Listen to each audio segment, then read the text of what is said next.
The Kytherian research vessel Harmony's Echo drifted silently through the cosmic void, its hull scarred by micrometeor impacts and radiation burns. What had once been a sleek exploration ship now resembled a broken toy cast aside by an indifferent universe. Inside the darkened corridors, emergency lighting cast eerie red shadows on the walls, painting everything in the color of desperation. Captain Veltar pressed her four-fingered hand against the viewport, watching the stars while slowly past. The ship's rotation had been damaged in the Cascade failure 3 cycles ago, leaving them spinning helplessly through space. Her crystalline skin, normally a vibrant blue that indicated good health among her people, had faded to a sickly gray-green. The other survivors weren't faring much better. "Captain," came the weak voice of Navigator Quindal from behind her. The young Kytherian struggled to keep his 3 eyes focused as he approached. The long-range sensors picked up another debris field. Looks like it might be what's left of the Serenity's Dawn." Veltar's heart sank further. The Serenity's Dawn had been part of their exploration fleet, sent to investigate the strange energy readings from this sector of space. That made it the 4th ship they'd found destroyed in as many days. Whatever had attacked the fleet had been thorough and merciless. "Any survivors?" she asked, though she already knew the answer from Quindal's expression. "None, Captain. The debris pattern suggests complete structural failure. Whatever hit them tore the ship apart from the inside." Veltar nodded grimly and turned back to the viewport. The Kytherians were a peaceful species, evolved on a world where cooperation and harmony were necessary for survival. They had never encountered anything like the force that had decimated their exploration fleet. Their ships were designed for research and long-range exploration, not warfare. They had shields and defensive systems, but nothing that could stand against whatever had attacked them. The first contact with a hostile force had come without warning.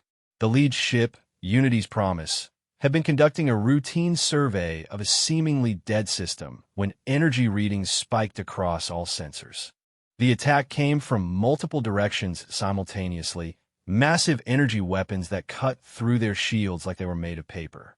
Within minutes, the Unity's Promise was destroyed, taking Admiral Kethera and the fleet's best tactical minds with it.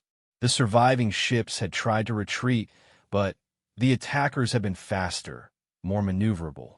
One by one, the Kytherian vessels had been hunted down and destroyed. The Harmony's Echo had only escaped because they'd been on the periphery of the formation, conducting deep space scans when the attack began. By the time they realized what was happening, they were the only ship left. "Engineering report," Veltar called out, her voice carrying through the ship's internal communication system. Chief Engineer Mordunn's voice crackled back through the speakers. "Life support is holding steady, but we're running on emergency power. The main reactor is still offline after that power surge. At current consumption rates, we have maybe 2 days before life support starts failing. What about the distress beacon? Broadcasting on all standard frequencies, Captain, but we're deep in unexplored space.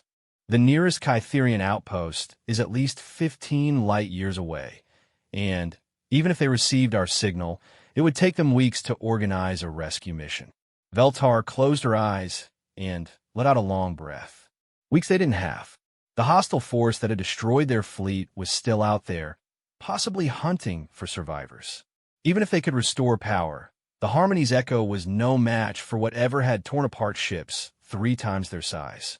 The captain made her way through the ship's cramped corridors to the medical bay, where Dr. Zilenth was tending to the wounded. The elderly physician looked up as she entered, his normally steady hands shaking slightly from fatigue and stress. "How are they doing, Doctor?" Veltar asked, looking at the handful of survivors lying on the medical beds. "Not well, I'm afraid," Dr. Zilenth replied quietly. "The radiation exposure from the damaged shielding is taking its toll. Without proper treatment facilities, I'm doing what I can, but..." He spread his hands helplessly. Veltar nodded and moved to the bedside of Lieutenant Jack Riss, the ship's communications officer. The young Kytherian had been badly injured when a console exploded during their escape, leaving her with severe burns across the left side of her body. "Captain," Jack Riss whispered, her voice barely audible. "I've been monitoring the distress frequencies. There's something out there." "What do you mean?" "Strange signals. Not like anything in our databases. The patterns are completely alien, but there's a structure to them. Intelligence. Someone else is broadcasting distress signals." Veltar felt a chill run down her spine. "Show me."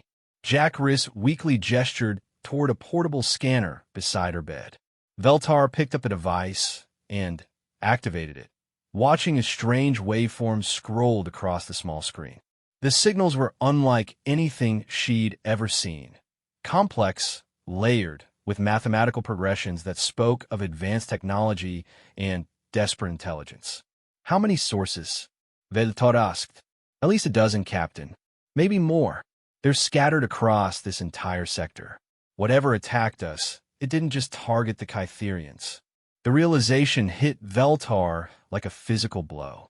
The hostile force hadn't been specifically targeting their exploration fleet. They were attacking everything that entered this region of space. The strange energy readings that had drawn the Kytherian expedition here in the first place. They might have been a trap, or perhaps the signature of whatever was destroying ships in this area. She returned to the bridge, her mind racing. If there were other survivors out there, other species that have fallen victim to the same fate as her people, perhaps there was hope. Perhaps together they could find a way to survive, to escape this death trap. "Quindal," she called her navigator. "Plot a course toward the nearest distress signal. Best speed we can manage." "Captain," Quindal protested weakly, "we barely have enough power to maintain life support. If we use the engines, then we'll risk it," Veltar said firmly. "Whatever's out there has been picking us off one by one. Maybe it's time to try working together." The Harmony's Echo slowly changed course, its damaged engines struggling to push the ship through space. As they approached the coordinates of the nearest distress signal, their sensors began picking up debris. Not Kytherian in origin, but clearly the remains of a sophisticated spacecraft. "Captain," Quindal called out, his voice suddenly alert. "I'm reading a faint energy signature from that debris field. Could be emergency power from a survivor pod." Veltar felt a spark of hope. "Can we dock with it? It's going to be tricky with our maneuvering systems damaged, but I think so." The next hour was a tense exercise in precision flying. With their main engines barely functional, and their attitude thrusters operating at partial capacity, bringing the Harmony's Echo alongside the survivor pod was like trying to thread a needle while wearing gloves. But somehow Quindal managed it. The pod they recovered contained 3 survivors from a species Veltar had never encountered before. They were tall and slender, with multiple arms and skin that seemed to shift color with their emotions. Their ship had been destroyed 6 days ago, and they had been drifting in the pod ever since. Through a combination of translation software and universal mathematical concepts, they managed basic communication. The aliens called themselves the Velnathi, and their story was depressingly familiar. They had been drawn to this region by strange energy readings, only to have their entire exploration fleet destroyed by an unknown enemy. But the Velnathi brought valuable information. They had managed to get a good look at their attackers before their ship was destroyed. The hostile force consisted of massive, crystalline ships that seemed to absorb energy from their weapons and use it to power their own attacks. They moved with impossible coordination, as if controlled by a single intelligence. More importantly, the Velnathi had detected patterns in the attacks. The hostile force seemed to be guarding something deeper in the sector, something that generated the energy readings that had lured so many exploration fleets to their doom. Over the next day, they managed to rescue survivors from 2 more species, the insectoid Jiver and the gaseous ethereals. Each group brought their own piece of the puzzle, their own fragment of understanding about the enemy they faced. But as their makeshift refugee fleet grew, so did their problems. The combined life support systems were stretched to their breaking point. Food was running low, and the Harmony's Echo's medical facilities were overwhelmed with injured survivors from multiple species. Worst of all, Their long-range sensors were detecting new movement in the sector. The crystalline ships were on the hunt again. Dr. Zelenth worked tirelessly to treat aliens whose biology he barely understood, while Engineer Mordun tried to integrate salvage components from the various wreckages to keep their ship functional. But everyone could see that they were fighting a losing battle.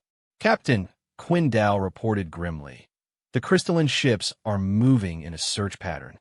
At their current rate of advance, they'll reach us in less than 18 hours. Veltar stared at the tactical display, watching the enemy ships sweep through space like predators searching for prey. Even with everything they had learned from the other survivors, the Harmony's Echo was still just a damaged research vessel. They had no weapons that could penetrate the enemy's defenses, no way to outrun ships that were clearly superior in every way. She looked around the bridge at the mixed crew of survivors.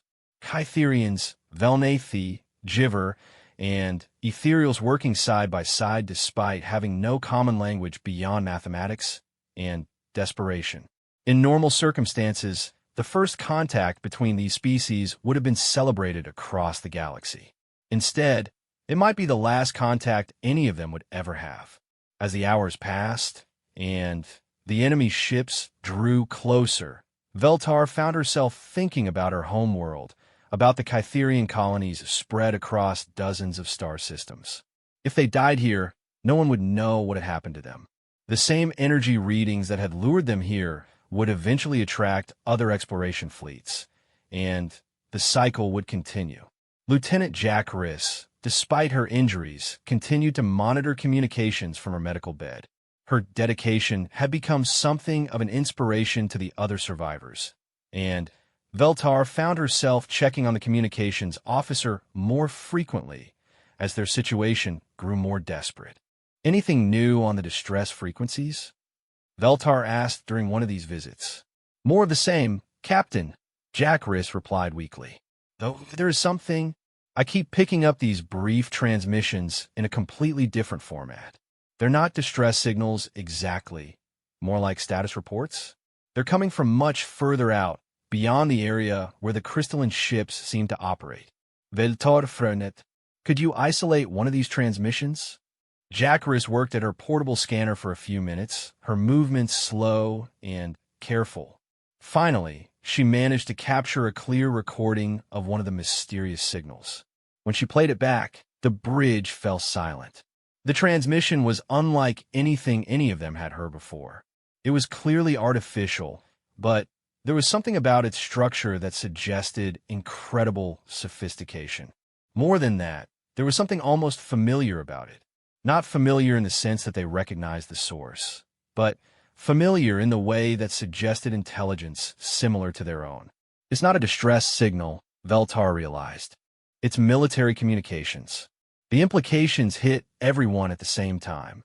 Somewhere out there, beyond the killing ground that this sector had become, there was another fleet. Another group of ships that might be advanced enough to help them. The question was whether they could reach them in time, and whether these unknown aliens would be friend or foe. As the crystalline ships continued their inexorable advance toward the Harmony's Echo, Veltar made a decision that would determine the fate of everyone aboard. They would make a run for the source of those mysterious transmissions. It was their only hope, however slim it might be. The damaged ship began to accelerate slowly toward the edge of the sector, carrying its precious cargo of survivors and the desperate hope that somewhere in the vast darkness of space, help was waiting. The Harmony's Echo limped through space toward the source of the mysterious transmissions, its hull groaning under the stress of pushing damaged engines beyond their safe operating limits. In the ship's makeshift command center, representatives from 4 different species worked together in a desperate attempt to decode the alien signals they had detected. Captain Veltar watched as Zefkri, one of the Velnathi survivors, manipulated a holographic display with 2 of her 4 arms while her skin shifted through rapid color changes that indicated intense concentration. The Velnathi had natural mathematical abilities that far exceeded most species, and she had taken the lead in analyzing the signal patterns. "The encryption is unlike anything in our databases," Zefkri reported, her translator struggling with the rapid clicks and whistles of her native language. But there are underlying patterns that suggest a completely different approach to information theory. These beings think in ways that are fundamentally alien to us. Beside her, one of the Jiver survivors, a being called Clicktar whose insectoid appearance had initially unsettled the other species, manipulated a separate console with remarkable precision. The Jiver had evolved from hive mind ancestors and retained an intuitive understanding of complex communications networks. The signal structure suggests multiple transmission sources operating in perfect coordination. Clicktar's buzzing voice emanated from the translation device attached to his carapace. But the coordination is not like our hive minds. Each source maintains individual identity while contributing to a greater pattern. The fourth member of their impromptu analysis team was Wispflow, an ethereal whose gaseous body contained within an environmental suit. The ethereal's perceived reality in spectrums invisible to most solid matter species, and their insights into energy patterns had already proven invaluable. The energy signatures embedded in these transmissions are enormous. Wispflow communicated through chemical releases that their suit translated into speech. Whatever is generating these signals has access to power sources that dwarf our most advanced reactors. But the energy is being controlled with incredible precision, suggesting technology far beyond anything we've encountered. Veltar absorbed this information while keeping one eye on the tactical display showing the approaching crystalline ships. They had gained some ground by pushing their engines, but the enemy was still closing the gap. At their current rate, they had perhaps 12 hours before the crystalline ships caught up with them. Captain, Navigator Quindal called from his station. I'm reading massive gravitational distortions ahead. Something is warping space-time on a scale I've never seen before. Veltar moved to the navigation console and studied the sensor readings. The gravitational distortions were indeed enormous, suggesting the presence of massive objects or incredibly advanced technology. But, more importantly, they seemed to be the source of the mysterious transmissions. Range to the distortion field? She asked. Approximately 4 hours at our current speed, Quindal replied. But, Captain, if we enter that field, there's no guarantee our ship can handle the gravitational stresses. Our hull is already compromised. Before Veltar could respond, alarms began blaring throughout the ship. Lieutenant Jackris's voice crackled over the communications system from the medical bay where she was still recovering. Captain, I'm picking up new signals. Much stronger than before, and they're coming from directly ahead of us. Multiple sources, all broadcasting in the same format as those status reports we detected earlier. Can you get a translation? Veltar asked. I'm trying, but the mathematical basis is completely different from anything we know. Wait, I'm getting something. It's fragmented, but Captain, I think they're trying to communicate with us. The bridge fell silent as everyone processed this information.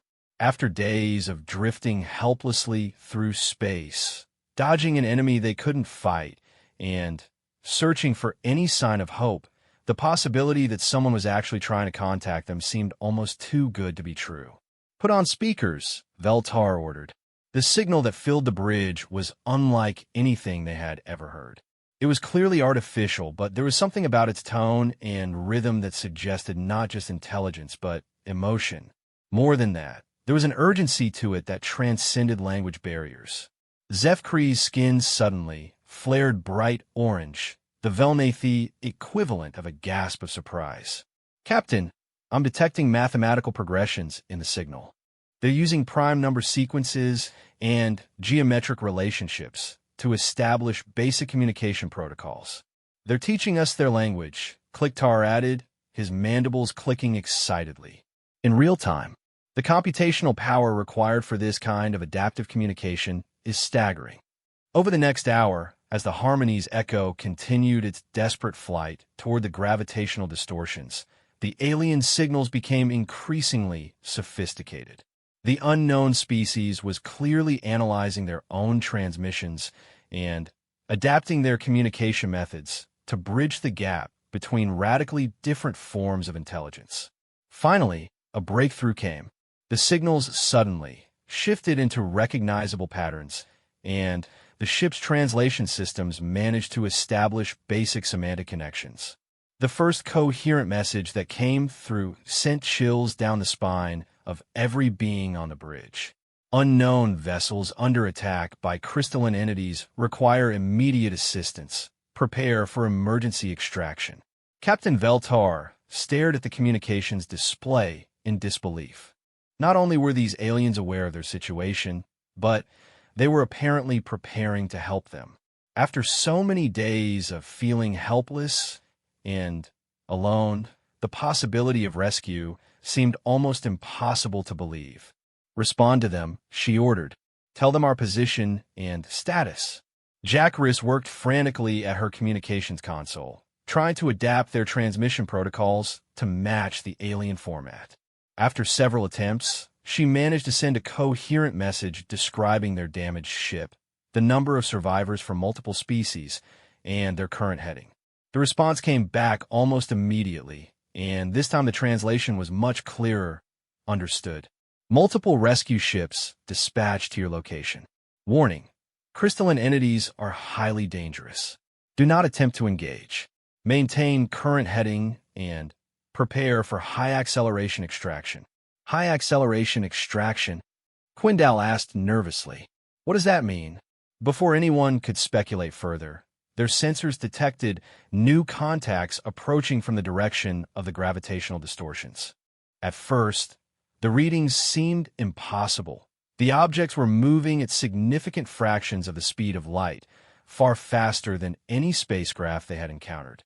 Captain, Quindal's voice was tight with disbelief. I'm reading 12. No, 15 new contacts. They're decelerating from relativistic speeds. The energy output from their engines is off the charts.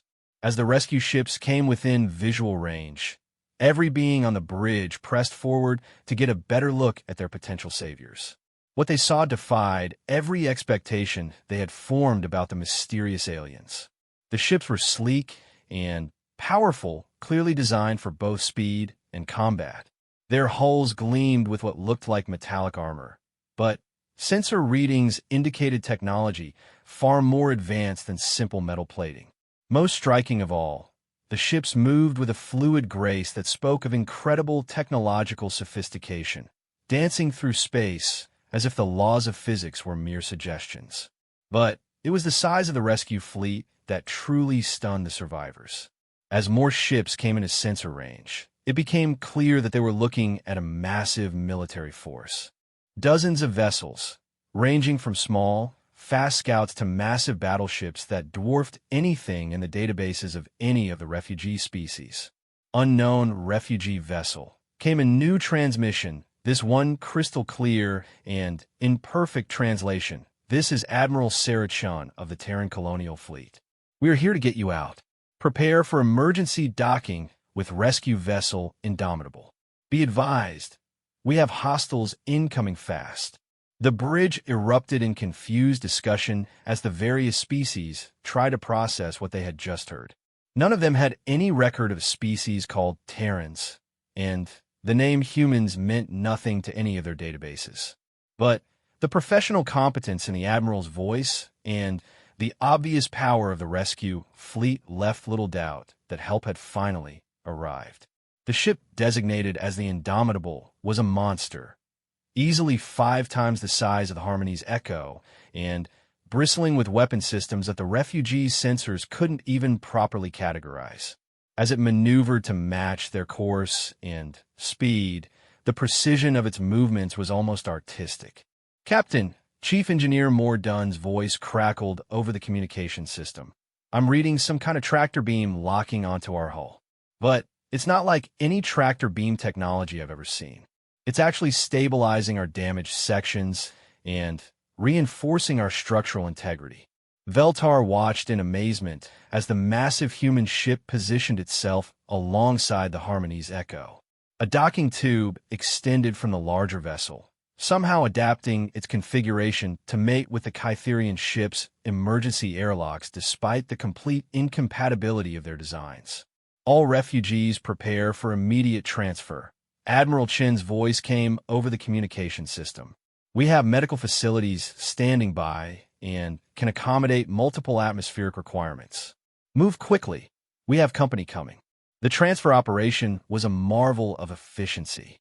Human crew members in advanced environmental suits helped evacuate the survivors, their equipment automatically adjusting to provide life support for the various alien physiologies. Dr. Zillant found himself working alongside human medics whose technology seemed almost magical in its sophistication. As the last of the refugees were brought aboard the Indomitable, Veltar remained on the bridge of the Harmony's Echo for a final systems check. Through the viewports, she could see the human fleet deploying in a defensive formation that spoke of extensive combat experience. "Captain Veltar," Admiral Chin's voice came through her personal communicator. "We're ready to move out, but I need to know everything you can tell us about these crystalline hostiles. My people have been monitoring this sector for weeks, and we've detected the destruction of multiple fleets. We're here to put a stop to it." Veltar quickly transmitted everything they had learned about the crystalline ships, their ability to absorb energy weapons, their perfect coordination, their apparent role as guardians of something deeper in the sector. She also shared the tactical data that the Velnathi had gathered during their ship's destruction. "Understood," Admiral Chin replied after reviewing the data. "These crystalline entities match something we've encountered before, though not in this configuration. We call them Devourers. They're an ancient threat that has been dormant for millennia." Before Veltar could ask what the Admiral meant, proximity alarms began sounding throughout both ships. The crystalline fleet had arrived, and they were broadcasting on frequencies that hurt to listen to, sounds like breaking glass mixed with screaming metal. Through the viewports, Veltar could see the enemy ships as they dropped out of faster-than-light travel. They were even more terrifying up close. Massive crystalline structures that seemed to bend light around them, creating impossible geometric patterns that made her eyes water to look at directly. "All refugees to secure positions," Admiral Chin announced. "Battle stations, all ships. Remember, these things feed on energy, so we're going with kinetic strikes and exotic matter weapons. Let's show these ancient parasites what happens when they threaten innocent people in human space." The human fleet moved with coordinated precision that reminded Veltar of a dance, but this was a dance of war. The ships spread out in a complex formation, their movements calculated to create overlapping fields of fire while minimizing the risk of friendly fire incidents.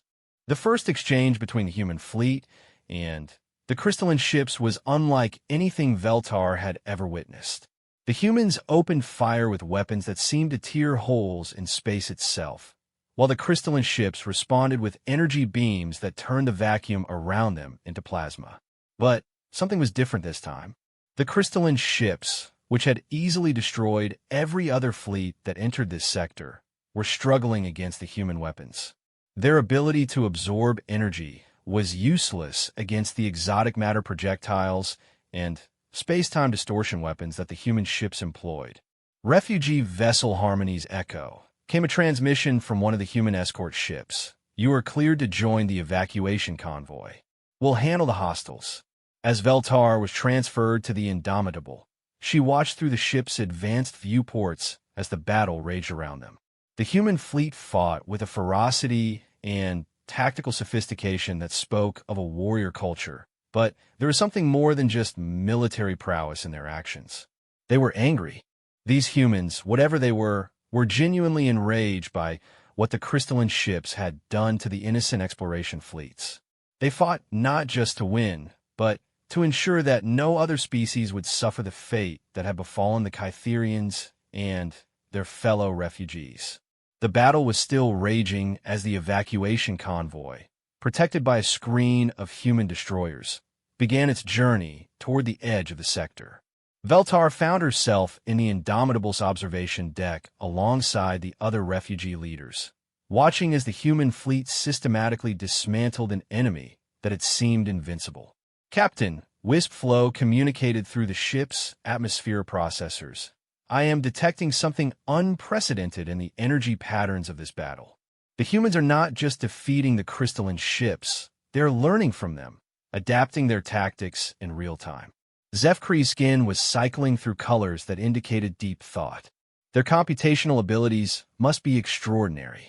They are processing tactical data and implementing countermeasures faster than our most advanced AIs. Clicktar's mandibles clicked in what the Jiver equivalent of agreement. More than that, they are demonstrating a level of coordination that suggests either a hive mind intelligence or communication systems far beyond anything we've developed. As they watched, one of the massive human battleships, a ship that Admiral Chen's voice identified as the Terra's Hammer, moved directly into the path of the largest crystalline vessel. Instead of trying to avoid the enemy's devastating energy weapons, the human ship seemed to welcome the attack. "What are they doing?" Quindal asked in horror as the crystalline ship's weapons struck the human vessel directly. The answer became clear moments later. The human ship had somehow converted the absorbed energy into a massive kinetic projectile that tore through the crystalline ship's structure like paper. The ancient enemy vessel, which had seemed invulnerable to every other form of attack, simply disintegrated under the impact. "Deathworlders," Admiral Chen's voice came over the observation deck speakers, though her transmission was clearly directed at her own fleet. "Remember, these crystalline parasites have been preying on peaceful species for who knows how long. Today, they learn what happens when they pick a fight with Earth's children." As the last of the crystalline ships was destroyed, Veltar realized that their rescue was just the beginning of a much larger story. These humans, these Deathworlders, as their admiral had called them, were clearly a force unlike anything the galaxy had ever seen. The question now was what would happen next, and whether the universe was ready for the emergence of such a powerful new species on the galactic stage. The human fleet's flagship, Terra's Hammer, was a marvel of engineering that defied every assumption the refugees had made about spacecraft design. As Captain Veltar followed Admiral Chun through the massive vessel's corridors, she found herself constantly amazed by the casual display of technological sophistication that surrounded her. The walls themselves seemed to be alive, with streams of data flowing through transparent conduits embedded in the hull. Gravity remained consistent despite the ship's complex maneuvers, and the air carried a subtle energy signature that made every breath feel cleaner and more energizing than anything she had experienced aboard her own vessel. "Your ship is remarkable, Admiral," Veltar observed as they walked toward what Chun had described as the Situation Room. Around them, human crew members moved with practiced efficiency, their environmental suits automatically adapting to accommodate the various atmospheric requirements of the refugee representatives who were accompanying them. Admiral Chun, a compact woman with steel-gray hair and eyes that seemed to hold depths of experience far beyond her apparent years, smiled grimly. "The Terra's Hammer is one of our newer deep space exploration vessels, designed specifically for encounters with unknown threats. We've learned the hard way that the galaxy contains things that don't respond well to peaceful overtures."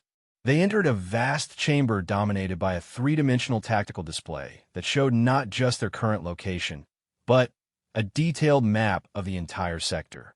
The display revealed information that made Veltar's breath catch in her throat. The crystalline ships they had just defeated were not an isolated threat. They were part of a vast network of similar vessels scattered throughout dozens of star systems. "This is the scope of what we're dealing with," Admiral Chan explained, gesturing to the holographic display. "What you encountered was just a hunting pack. The main Devourer fleet is centered around a massive construct in the Kepler 442 system, approximately 30 light-years from here." Zefkri's skin flared through a rapid sequence of colors as she processed the implications. "You mean there are more of them? How many ships are we talking about?" "Our long-range sensors have identified over 3,000 crystalline vessels in the main cluster," Admiral Chun replied matter-of-factly, "plus an unknown number of support structures and what appears to be some kind of massive energy collection array." The alien representatives exchanged glances of barely contained panic. Clicktar's mandibles clicked rapidly as he translated the numbers for his own understanding. That is more than 10 times the size of our largest military fleets. Even combined, our species could not field enough ships to challenge such a force. Which brings us to why you're here, Admiral Chen continued. 3 months ago, Earth's deep space monitoring stations detected massive energy spikes from this region. Our initial investigation revealed that multiple species had sent exploration fleets in this direction, and none of them had returned. We've been preparing for this confrontation ever since. Wisp Flow's gaseous form swirled within its containment suit as it processed this information. Your species detected our distress from 30 light-years away. The energy requirements for such long-range sensing are enormous. Admiral Chen's smile carried a hint of pride. Humans have always been good at 2 things: making friends and fighting wars. Our sensor technology reflects both capabilities. We've been monitoring the entire local cluster for signs of threats to peaceful species. She manipulated the tactical display, zooming in on the Kepler 442 system. What the hologram revealed was breathtaking in its scope and terrifying in its implications. The Devourer construct, with a massive artificial structure that seemed to span the entire inner system, with energy collection arrays that dwarfed the largest space stations any of the refugee species had ever built. The construct is feeding on the system's star, Admiral Chen explained. Our analysis suggests it's been doing so for thousands of years, slowly draining the stellar mass to power whatever the Devourers are building in the system's outer regions. Captain Veltar studied the display with growing horror. What are they building? That's what we need to find out. But first, we need to deal with the immediate threat. Our intelligence indicates that the Devourers are preparing to expand their operations into neighboring systems. Your exploration fleets were just the beginning. They're testing our defenses before launching a full-scale invasion. The implications hit everyone in the room simultaneously. The crystalline ships weren't just predators hunting isolated vessels. They were the vanguard of a massive invasion force that threatened every inhabited system in the local cluster. How did your species detect this threat? Zefkri asked, her mathematical mind clearly struggling with the scale of the surveillance network that would be required. Earth learned long ago that the galaxy contains ancient threats that view younger species as either food or obstacles, Admiral Chen replied. We've been building our defensive capabilities for over 2 centuries, ever since our first encounters with hostile alien technology. She gestured, and the tactical display shifted to show a network of monitoring stations scattered throughout nearby space. The coverage was comprehensive, extending far beyond what any of the refugee species had thought possible. The Terran colonial fleet maintains deep space monitoring stations throughout this entire region, Admiral Chen continued. When we detected the energy signatures of the Devourer construct, we immediately began preparations for a preemptive strike. Clicktar's compound eyes focused intently on the display. You were planning to attack them directly? With 3,000 enemy vessels. Not attack, Admiral Chen corrected. Liberation. Our analysis of the construct suggests that the Devourers are using it to process captured ships and crews from the species they've destroyed. There may be thousands of survivors held within that structure. The room fell silent as the alien representatives processed this information. The idea that their lost colleagues might still be alive, imprisoned within the Devourer construct, changed everything. This was no longer just about revenge or preventing future attacks. It was a rescue mission on an unprecedented scale. What do you need from us? Captain Veltar asked, her voice steady despite the magnitude of what they were discussing. Information, Admiral Chen replied immediately. Everything you learned about Devourer tactics, technology, and behavior. Your people have fought them more recently than we have, and your observations could be crucial to the success of our mission. Over the next several hours, the refugee leaders worked with human intelligence analysts to compile everything they had learned about the crystalline ships. The humans' approach to information gathering was methodical and comprehensive, using artificial intelligence systems that seemed to find patterns in the data that no organic intelligence could have detected. Dr. Zillenth found himself working alongside human xenobiologists who were genuinely excited to learn about the various species that had fallen victim to the Devourers. Their medical technology was so advanced that they were able to heal injuries that he had considered untreatable, while simultaneously learning enough about alien physiology to develop new treatment protocols. "Your species is remarkable," Dr. Zillenth observed to Dr. Elizabeth Harrison, the human chief medical officer. "I have never seen such rapid adaptation to unknown biological systems." Dr. Harrison smiled as she monitored the recovery of Lieutenant Jack Riss, whose radiation injuries were healing at a rate that defied everything the Kytherian physician understood about cellular regeneration. "Humans are adaptable by necessity. Our home world is what we call a death world, a planet where the environment constantly tries to kill everything that lives on it. We evolved to be survivors." "Death world?" Dr. Zillenth asked, unfamiliar with the term. "High gravity, deadly radiation, extreme weather, predatory megafauna, toxic atmosphere in some regions, and a biosphere that's been through multiple mass extinctions." Dr. Harrison explained casually. "Most species would consider Earth uninhabitable. Humans consider it home." The casual way she described what sounded like a hellish nightmare world made Dr. Zillenth realize that he was dealing with a species unlike anything he had ever encountered. The other refugee species had evolved on peaceful worlds where cooperation and harmony were necessary for survival. Humans had evolved on a world that had taught them to fight for every breath. Meanwhile, in the ship's tactical center, the refugee military officers were getting their first real look at human combat doctrine. What they saw challenged every assumption they had made about warfare and strategy. "Your weapon systems are designed around the assumption that your enemies will adapt to your attacks," observed Commander Telkar, the senior Velnathi military officer among the survivors. Lieutenant Commander Jackson Torres, the human tactical officer assigned to brief them, nodded. "Every enemy we've ever faced has eventually developed countermeasures to our weapons. So we design our systems to be modular and adaptive. When one weapon stops working, we switch to something completely different."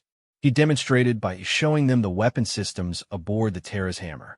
The ship carried an arsenal that spanned multiple fundamental forces: kinetic projectiles, directed energy weapons, exotic matter disruptors, gravity wave generators, and systems that Torres casually described as experimental physics applications.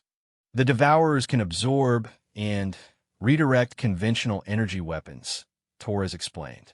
"So we've been developing kinetic and exotic matter systems specifically for this engagement.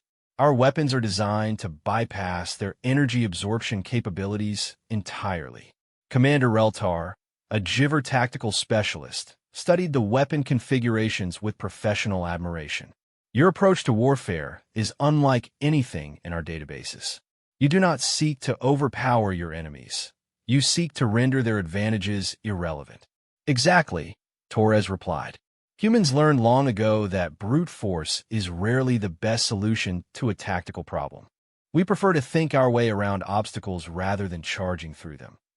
As the briefings continued, it became clear that the human approach to the Devourer threat was unlike anything the refugee species could have conceived. Rather than gathering a massive fleet to match the enemy's numbers, the humans were planning a surgical strike designed to cripple the Devourer construct and rescue the prisoners before the main fleet could respond. Admiral Chun called a final briefing as the human fleet approached the edge of the Devourer-controlled territory. The tactical display now showed real-time intelligence gathered by stealth probes that had somehow penetrated deep into enemy space without being detected. "Our target is the primary processing facility in the construct's core," Admiral Chin announced. "Intelligence suggests this is where they're holding prisoners from the various species they've captured. We'll have a very narrow window to disable their defenses and extract survivors before the main fleet can respond."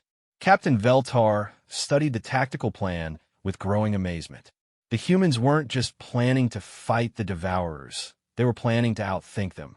Every aspect of the assault was designed to exploit specific weaknesses in the Devourer technology and tactics that the human analysts had identified from the refugee testimonies. What about the main Devourer fleet? Zefkri asked. 3,000 ships is still a formidable force. Admiral Chin's smile was predatory. That's where the real fun begins. See, the thing about ancient predators is that they've gotten complacent. They've been the apex threat in this region for so long that they've forgotten what it's like to face an enemy that fights back effectively. She manipulated the display to show the deployment positions for the human fleet. What Veltar saw made her question whether the humans were brilliant tacticians or completely insane. Instead of avoiding the main Devourer fleet, they were positioning themselves to draw its full attention while a smaller force carried out the rescue mission. You're planning to fight all 3,000 ships simultaneously? Kliktar asked, his translator struggling with a mixture of alarm and admiration in his voice. Not fight, Admiral Chin corrected. Hunt. See, there's something the Devourers don't know about humans. We're not just another species they can prey upon. We're predators too, and Earth taught us to be very good at it. As the human fleet moved into position for the assault on the Devourer construct, Captain Veltar realized that she was about to witness something unprecedented in galactic history. For the first time in millennia, the ancient enemy that had terrorized countless species was about to face an opponent that could match their ferocity and exceed their tactical sophistication. The question was whether even human technology and determination would be enough to overcome an enemy that had been perfecting its predatory techniques for thousands of years. The answer would determine the fate not just of the prisoners trapped within the Devourer construct, but of every peaceful species in the local cluster. The final approach to the Kepler 442 system began, and with it, the most ambitious rescue mission in galactic history. The Kepler 442 system was a graveyard of civilizations. As the human fleet approached the outer edge of the star system, their advanced sensors revealed the true scope of the Devourer operation. Debris fields from hundreds of different ship designs drifted in the outer system, the remains of exploration fleets, and merchant vessels that had been lured here over the centuries. Admiral Chun stood on the bridge of the Terra's Hammer, watching the tactical displays update as her ships moved into position. Around her, the bridge crew worked with practiced efficiency, their movements economical and precise. The alien refugees, positioned at observation stations throughout the ship, watched in fascination as the humans prepared for what could only be described as the most ambitious military operation in galactic history. Admiral, reported Commander Sarah Kim, the fleet's intelligence officer, long-range scans are confirming our worst fears. The construct contains massive holding facilities with life signs numbering in the millions. Species from across the local cluster appear to be imprisoned there. Captain Veltar felt her hearts skip a beat. Millions of prisoners. The scope of the Devourer crimes was beyond anything she had imagined. Around her, the other refugee representatives showed similar signs of shock and determination. Confirmed ship types? Admiral Chen asked, her voice steady despite the magnitude of what they were discussing. Over 40 different species represented in the debris fields, including several we don't have in our databases, Commander Kim replied. The Devourers have been operating in this region far longer than we initially estimated. Some of these debris fields appear to be centuries old. The tactical display updated to show the massive construct that dominated the inner system. It was a nightmare of crystalline geometry and stolen technology, incorporating design elements from dozens of different species. The structure wrapped around the system's star like a massive parasite, with energy collection arrays that had visibly dimmed the stellar output. Analysis of the construct's power systems indicates they're using it for more than just feeding, reported Lieutenant Commander Torres from the tactical station. The energy readings suggest some kind of massive manufacturing or processing operation in the outer sections. Admiral Chen nodded grimly. They're building something. The question is what, and how close are they to completing it? Zefkri's skin cycled through rapid color changes as her mathematical mind processed the energy readings. Admiral, the power output patterns suggest they are constructing additional vessels. Based on the energy allocation, they could be building hundreds of new ships simultaneously. The implications were staggering.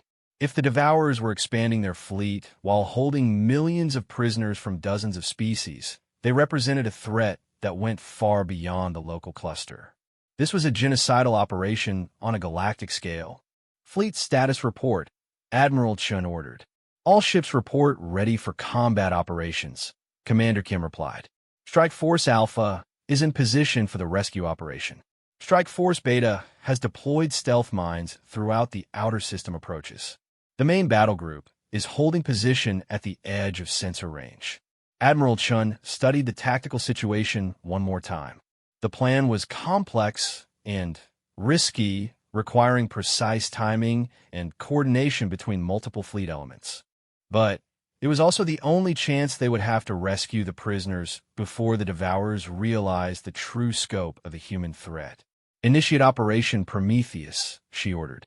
The first phase of the assault began with a deception that showcased human tactical thinking at its finest. Instead of attacking the construct directly, a small group of human ships moved openly toward the inner system, broadcasting signals designed to mimic the communication patterns of a typical exploration fleet. The response was immediate and predictable. Devourer hunter groups deployed from concealed positions throughout the system, converging on what appeared to be another hapless collection of victims. The crystalline ships moved with deadly grace, their formations designed to prevent escape while maximizing the energy they could drain from their prey. Devourer forces are taking the bait, reported Commander Kim. 300 groups moving to intercept the decoy fleet. Estimated time to contact, 14 minutes.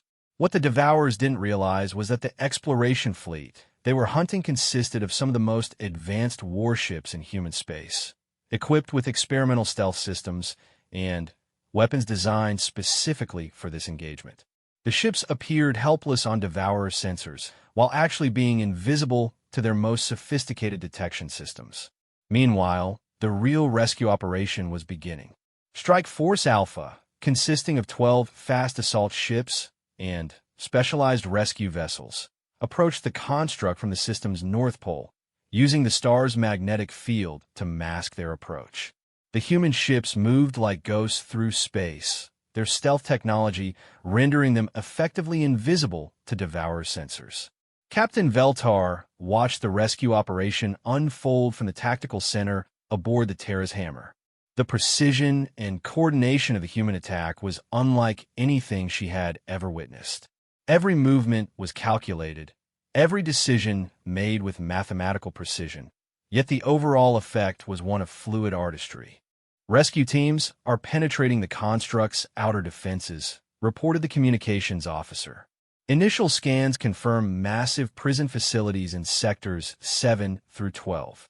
Estimated prisoner count is holding steady at 2.3 million individuals.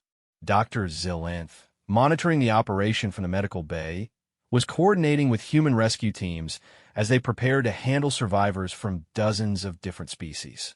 The human medical technology was adapting in real time, creating life support systems for alien physiologies they had never encountered before. The human approach to xenobiology is remarkable, he reported to Captain Veltar over the communication link. They're not just treating the symptoms of imprisonment and abuse, they're actually reversing biological damage that I would have considered permanent. The second phase of the operation began when the Devourer hunter groups made contact with the human decoy fleet. What followed challenged every assumption about space combat that any of the observer species had ever held. The human ships didn't try to run or hide when the Devourers attacked. Instead, they welcomed the assault, using the crystalline ship's own energy weapons against them in ways that defied conventional physics. When Devourer beams struck human vessels, the energy was absorbed, converted, and redirected as kinetic projectiles that tore through crystalline hulls like paper. Impossible, whispered Commander Telkar as he watched the engagement unfold. They're using the Devourer's strength against them. But the energy conversion efficiency required for such tactics is beyond anything we thought possible. Lieutenant Commander Torres smiled grimly as he monitored the battle. Human ships are designed around the assumption that we'll face enemies with superior firepower. So we've learned to turn their advantages into our weapons. The Devourer hunter groups, which had easily destroyed every other fleet they had encountered, found themselves outmatched by an enemy that refused to fight according to established patterns. When they tried to drain energy from human ships, the vessels seemed to become stronger. When they attempted to coordinate their attacks, human electronic warfare systems disrupted their communications with precision strikes that left the crystalline vessels confused and disorganized. But the real shock came when the main Devourer fleet began to respond to the attack on their hunting groups. Over 2,000 crystalline ships emerged from hidden positions throughout the system, converging on what they believed was a small human force. The massive enemy fleet moved with terrifying coordination, their combined firepower capable of sterilizing entire star systems. That's when Admiral Chun revealed the true scope of human preparation. "All units, initiate Phase 3, she ordered. "Time to show these ancient parasites what happens when they threaten the children of Earth." The space around the Kepler 442 system erupted in flashes of exotic energy as over 300 human ships dropped their stealth systems and revealed themselves. They had been positioned throughout the outer system, invisible to Devourer sensors, waiting for the enemy fleet to commit to a full response. But it wasn't just the number of ships that stunned the observers. It was what those ships were doing. Instead of engaging in a conventional battle, the human fleet was implementing a strategy that none of the alien observers had ever conceived. The human ships weren't trying to destroy the Devourer fleet. They were hurting it. "Gravitational mine fields activated," reported Commander Kim. "Devourer fleet movement is being channeled into predetermined engagement zones." Captain Veltar watched in amazement as the human strategy unfolded. Every aspect of the battle was designed not to achieve a quick victory, but to force the Devourers into specific positions where human weapons would be most effective. The ancient enemy was being maneuvered like pieces on a chessboard by an opponent who thought dozens of moves ahead. The third phase of the rescue operation began as the Devourer fleet found itself trapped in an engagement with an enemy that seemed to anticipate their every move. Strike Force Alpha had penetrated deep into the construct, using cutting tools that operated on principles the refugee observers couldn't begin to understand. "First prisoner groups are being evacuated," reported the rescue coordinator. Medical teams confirmed survivors from 17 different species in the first sector alone. Condition ranges from critical to surprisingly good. The Devourers appear to have been maintaining their prisoners in reasonable health. Dr. Harrison's voice came over the communication link from the rescue ships. The Devourers weren't just collecting prisoners randomly. There's a pattern to who they've kept alive and who they've processed. It looks like they were studying our various species, learning our strengths and weaknesses. The implications sent chills down every observer's spine. The Devourers hadn't just been feeding on the various species they captured. They had been preparing for a much larger operation, one that would have targeted every inhabited world in the local cluster. As the rescue operation continued, more details of the Devourer plan began to emerge. The construct contained detailed intelligence on over 100 different species, including tactical assessments of their military capabilities and detailed biological profiles. The ancient enemy had been preparing for a systematic invasion that would have overwhelmed the galaxy's peaceful civilizations. "Admiral," Commander Kim reported urgently, "we're detecting massive energy buildups in the construct's core. Analysis suggests they're preparing to activate some kind of weapon system." Admiral Chen's expression hardened. "Time to evacuation complete. Rescue teams report another 6 hours minimum to extract all prisoners. Then, we buy them 6 hours," Admiral Chen declared. "All units, implement the Thermopylae Protocol. We hold this line no matter what they throw at us." The mention of the Thermopylae Protocol sent a visible shiver through the human crew members. Captain Veltar didn't recognize the reference, but the reaction it provoked suggested something significant in human military history. Lieutenant Commander Torres noticed her confusion and explained quickly. Thermopylae was an ancient battle on Earth where a small force held off a massive army against impossible odds. The protocol is designed for situations where retreat is not an option. As if responding to the human declaration of intent, the Devourer construct began to reveal weapons systems that dwarfed anything the observers had previously seen. Massive energy projectors emerged from hidden positions within the crystalline structure, their power outputs sufficient to crack planets. All prisoners will be evacuated, Admiral Chun declared, her voice carrying absolute conviction. No matter what it costs us, these people have suffered enough.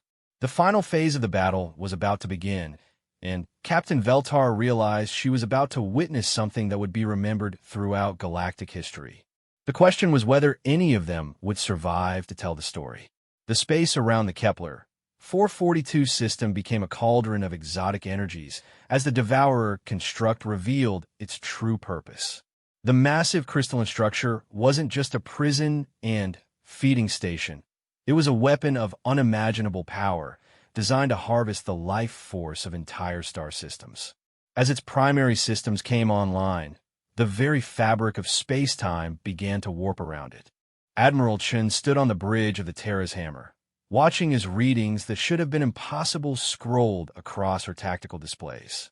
The construct was drawing power not just from the system star, but from the quantum vacuum itself, tapping into energy sources that human science barely understood. Admiral, Commander Kim reported, her voice tight with barely controlled alarm. The construct is charging what appears to be a galactic range weapon.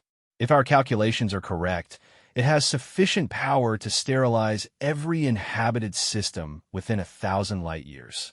Captain Veltar felt her blood turn to ice. 1,000 light-years would encompass not just the local cluster, but dozens of major civilizations. The Kytherian homeworld, the Velnathi colonies, the Jiver Empire, all of it would be destroyed if the weapon reached full charge. Time to weapon activation? Admiral Chen asked, her voice steady despite the magnitude of the threat. Approximately 4 hours at current charge rate, Torres replied. But, Admiral, the rescue operation still needs at least 2 more hours to evacuate all prisoners. Zefkri's skin cycled through rapid color changes as her mathematical mind processed the tactical situation. The human fleet cannot possibly generate enough firepower to penetrate the construct's defenses before the weapon activates. The energy requirements alone exceed the total output of most stellar civilizations.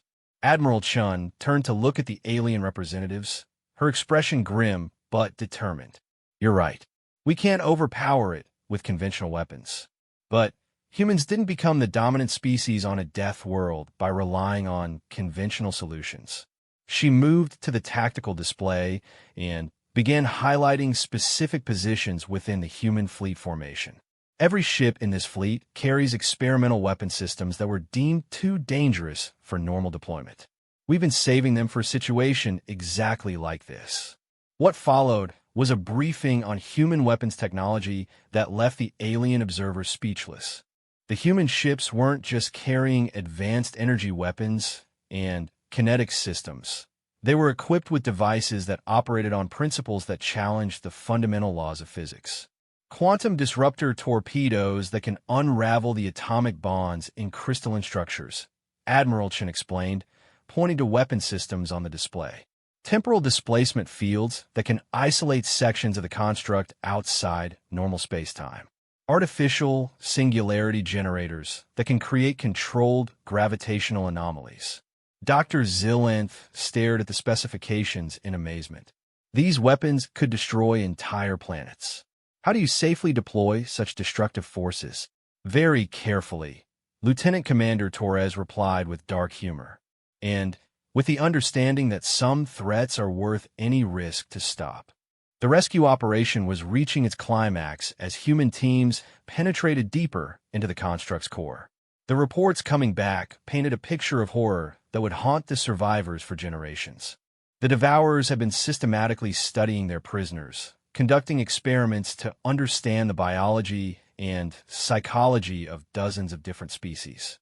Rescue Team 7 reporting successful extraction of Kytherian survivors, came the voice of Commander Lisa Rodriguez over the communication system. Confirmed recovery of the crew from the Unity's Promise and 2 other exploration vessels. Medical condition is stable, but they're going to need extensive psychological support. Captain Veltar's hearts leaped at the news. The crew of the Unity's Promise included Admiral Kethera, one of the most respected military minds in Kytherian space. If she had survived, her tactical knowledge could prove invaluable in future encounters with Devourer forces. But the news wasn't all positive. As the rescue teams penetrated deeper into the construct, they discovered evidence of Devourer experiments that defied comprehension. Entire sections of structure were dedicated to biological research, with specimens from hundreds of different species suspended in crystalline matrices that somehow preserved them indefinitely. Admiral Dr. Harrison's voice came over the communication link from the rescue ships. We're finding evidence of genetic manipulation on a massive scale. The Devourers weren't just studying their prisoners. They were attempting to create hybrid organisms combining traits from multiple species. The implications were staggering. If the Devourers had succeeded in creating enhanced biological weapons using genetic material from dozens of species, they would have had the tools to target specific civilizations with pathogens designed to exploit their unique biological vulnerabilities. How close were they to completion? Admiral Chen asked. Too close, Dr. Harrison replied grimly. We're finding mature hybrid organisms in stasis throughout the facility. If they had been deployed, they could have wiped out entire worlds before anyone knew what was happening. As the rescue operation continued, the human fleet found itself under increasing pressure from the Devourer forces.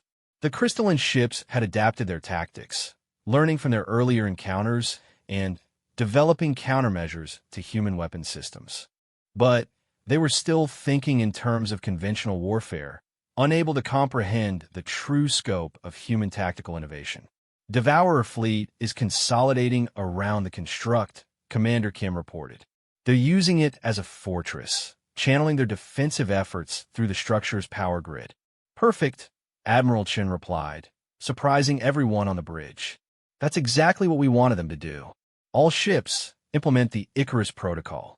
Time to show these ancient parasites why humans are the apex predators of the galaxy. The Icarus Protocol was something that none of the alien observers had heard of, but the reaction it produced from the human crew was immediate and profound. Every officer straightened, their expressions taking on a look of grim determination that spoke of absolute commitment to victory regardless of the cost. Admiral, Commander Kim said quietly, implementing Icarus means we might not be able to guarantee fleet survival. The experimental systems weren't designed for simultaneous deployment. The alternative is the destruction of every civilized world within 1,000 light years, Admiral Chen replied. I'd say that's worth the risk. What happened next redefined everyone's understanding of what was possible in space combat. Instead of engaging the Devourer fleet directly, the human ships began implementing a strategy that could only be described as controlled insanity. Every vessel in the human fleet simultaneously activated experimental weapon systems that had never been tested in combination. Quantum disruptors created zones of space where the normal laws of physics simply stopped working. Temporal displacement fields isolated entire sections of the Devourer fleet outside the normal flow of time. Artificial singularities warped space-time itself, creating gravitational anomalies that turned the Devourer's own coordination against them. Captain Veltar watched in amazement as human ships deliberately flew directly into Devourer energy beams, using experimental absorption systems to capture the energy and redirect it as planet-cracking kinetic projectiles. The humans weren't just fighting the ancient enemy. They were turning the entire battlefield into a weapon. Impossible, whispered Commander Telkar as he watched a human destroyer use a miniature black hole to redirect a Devourer fleet formation into a gravity well that crushed dozens of crystalline ships simultaneously. They are rewriting the fundamental principles of space combat in real time. The Devourer construct began to respond to the human assault by accelerating its weapon charging sequence. The artificial star that powered the structure dimmed visibly as massive amounts of energy were diverted to the galactic weapon system. But the human fleet had anticipated this response. Phase 2 of Icarus is now active, Admiral Chen announced. All ships initiate quantum entanglement with target systems. Prepare for synchronized simultaneous strike. What followed was a demonstration of human scientific achievement that bordered on the miraculous. Every ship in the human fleet had somehow established quantum connections with specific systems within the Devourer construct, allowing them to attack multiple targets simultaneously across impossible distances. The effect was devastating. As the human fleet concentrated their fire on the construct's weapon systems, the exotic energies involved began tearing holes in space-time itself. The quantum disruptors created zones where crystalline matter simply ceased to exist, while the temporal displacement fields isolated critical construct systems outside the normal flow of time. But the Devourers had one final surprise. As their construct began to fail under the human assault, they activated what appeared to be a self-destruct system designed to create a controlled supernova that would sterilize the entire star system. Admiral, Commander Kim reported urgently, massive energy buildup in the system's star. They're destabilizing the stellar core. Time to nova, approximately 30 minutes. Admiral Chen's expression never changed. Rescue status? 90% evacuation complete. Rescue teams report another 15 minutes to extract the remaining prisoners. Then, we have 15 minutes to stop a supernova, Admiral Chen declared matter-of-factly. All ships, implement the Prometheus contingency. We're going to save that star. The Prometheus contingency turned out to be the most audacious plan in human military history. Instead of trying to stop the stellar destabilization, the human fleet was going to control it, using the nova's energy to power a quantum displacement field that would transport the entire rescued population to safety while simultaneously destroying the Devourer construct. Captain Veltar watched in disbelief as human ships positioned themselves around the destabilizing star, their experimental systems working in perfect coordination to channel stellar energies that could have powered entire civilizations. The precision required was beyond anything she could comprehend. A single miscalculation would result in the destruction of not just the human fleet, but everything within several light years. Quantum displacement field at 60% and climbing, reported Commander Kim. Stellar containment is holding but barely. The energy levels are exceeding all theoretical maximums. The final rescue ships emerged from the collapsing Devourer construct just as the human fleet reached the critical moment of their plan. In a flash of exotic energy that was visible across multiple star systems, the controlled nova erupted with perfectly channeled force. When the energy surge cleared, the Kepler 442 system was empty except for a stable star and the scattered debris of the Devourer construct. The human fleet, along with nearly 3 million rescued prisoners from dozens of different species, have been transported to a safe staging area over 50 light-years away. The aftermath of the rescue operation revealed the true scope of what the humans had accomplished. They hadn't just defeated an ancient enemy or rescued millions of prisoners. They had prevented a galactic genocide that would have wiped out hundreds of civilizations. The final casualty report shows 12 human ships lost and 47 damaged. Admiral Chan announced to the assembled representatives of the rescued species. Against an enemy force that had successfully operated for thousands of years, I consider that acceptable losses. Captain Veltar looked around the massive conference chamber aboard the human flagship, seeing representatives from species she had never known existed. The Devourers had been capturing and studying civilizations from across the galaxy, preparing for an invasion that would have been unstoppable if the humans hadn't intervened. "What happens now?" asked Admiral Kethera, her voice still weak from months of imprisonment, but her mind as sharp as ever. Admiral Chin's smile was warm, but carried an undertone of steel. "Now we make sure this never happens again. The human colonial fleet is extending formal protection to every species that was victimized by the Devourers. We're also offering technological and military assistance to help you defend against future threats. And, in return," asked Commander Telkar, his diplomatic training making him cautious despite everything the humans had done. "In return, you help us build something new," Admiral Chin replied. "A galactic alliance based on mutual defense and cooperation.